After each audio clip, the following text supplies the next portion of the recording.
So, after my recent experiences riding the New York subway, I found myself thinking quite a bit about horror movies, specifically films set in that weird, creepy subterranean world of dingy tunnels and sterile, brightly lit tube stations. I'd already covered the 1970s cult classic Deathline in a previous review, but there's another film with a similar premise that always stuck with me, and that's the 2004 low-budget British horror film Creep. Much like Deathline, Creep follows the misadventures of a young woman being stalked through the tunnels of the London Underground by a horribly deformed serial killer determined to make her part of his world. Forever. And since it's the time of year to talk about all things spooky and frightening, strap in, mind the gap, and let's get started, dear viewers. So the movie begins with a couple of London Underground workers who discover an unexpected hole in the wall of one of their tunnels. And since I guess neither one of them has ever seen a horror movie before, one decides to go in on his own and have a look around while his mate hangs around outside. Needless to say, it all goes about as well as you'd expect, and both men are taken down by some unseen monstrosity. Anyway, this is when the movie picks up with our main character, Kate, a young German woman living in London, I guess because this movie was a co-production with a German studio and they wanted to cast one of their own in the lead role. Anyway, Kate's on her way to a fancy party with the intention of bagging herself a rich boyfriend, but oh no, she falls asleep while waiting for her train and ends up getting locked inside the station. We've all been there, love. Things don't exactly improve when she runs into a co-worker who takes the Sean Connery approach to seducing women. Luckily though, that's a problem which ends up getting solved a lot quicker than expected.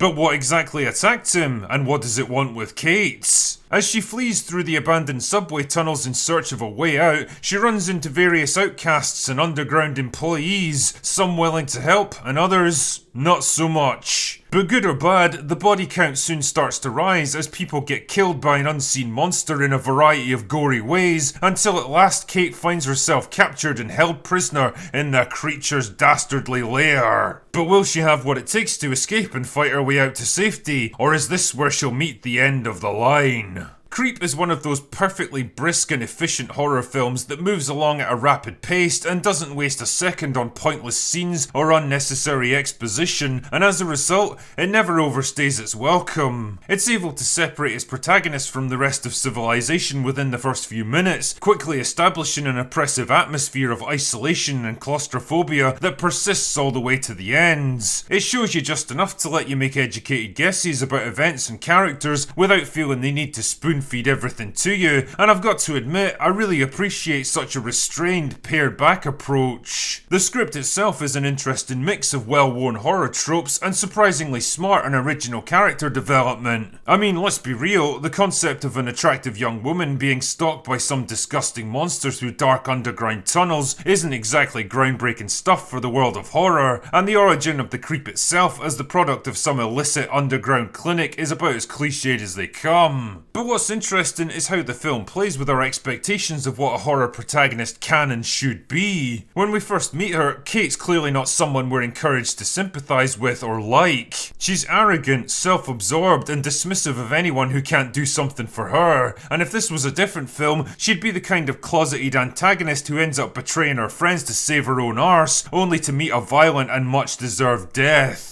Here though, like it or not, she's all we have to work with as an audience, and the more the film progresses, the more her tenacity and humanity starts to shine through. She's not exactly a hero out to save people, and she's not some screaming damsel in distress waiting to be rescued, but rather, she's just a regular person stuck in a shitty situation, doing everything in her power to get out, and by the end, it's pretty obvious she's not the same person she was at the beginning. It's the same story with the homeless couple that she encounters midway through the movie. Neither of them are exactly hobos with a heart of gold, but they're also not entirely unsympathetic to her situation and even end up reluctantly helping her. And holy shit, one of them meets a particularly grim end in what has to be the most disturbing scene in the movie, but it also provides an interesting insight into the creep himself, revealing a pathetic as well as a monstrous side to him. And it leads to interesting questions like whether or not he's even aware that what he's doing is wrong, or if he's just mindlessly replicating things that he's seen before.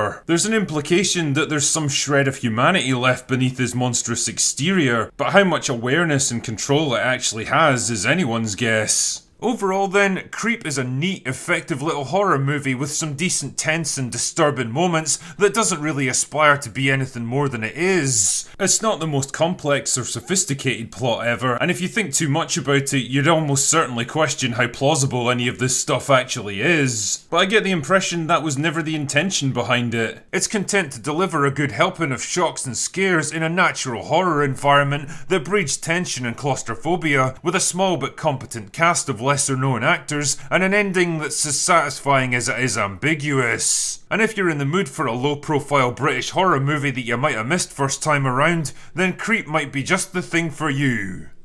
Anyway, that's all I've got for today. Go away now.